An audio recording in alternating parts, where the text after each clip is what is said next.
আজ আমরা কথা বলবো আইপিএল এর এক দারুণ ম্যাচ নিয়ে, যেখানে মুখোমুখি হয়েছিল রাজস্থান এবং বেঙ্গালুরু। কিন্তু সেই ম্যাচে শুধু দুই দলের লড়াই নয়, এটা ছিল দুই প্রজন্মের লড়াই।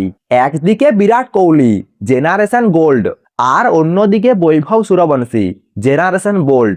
আর শেষ পর্যন্ত সাহসী ক্রিকেটে জিতল, বোল্ড হারিয়ে দিল গোল্ডকে।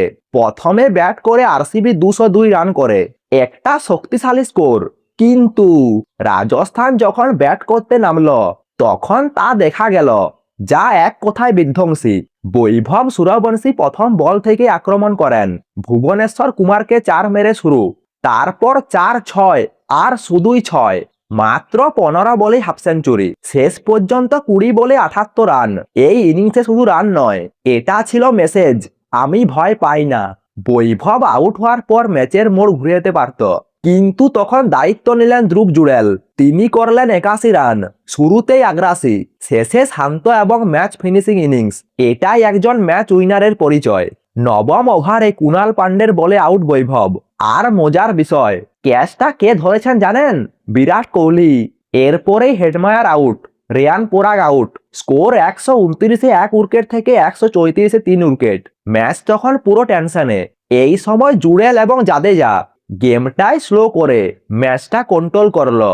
এই সময় 14 বল পর্যন্ত কোনো বাউন্ডারি নেই। তারপরে ধীরে ধীরে ম্যাচ ফিনিশ। আরসিবির ইনিংস শুরুতেই খারাপ, প্রথম বলে শর্ট আউট।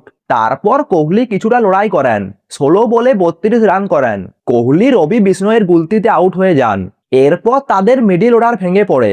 শেষে পাটিদার 63 এবং ভেঙ্কটেশ আয়ার 29 রান করেন।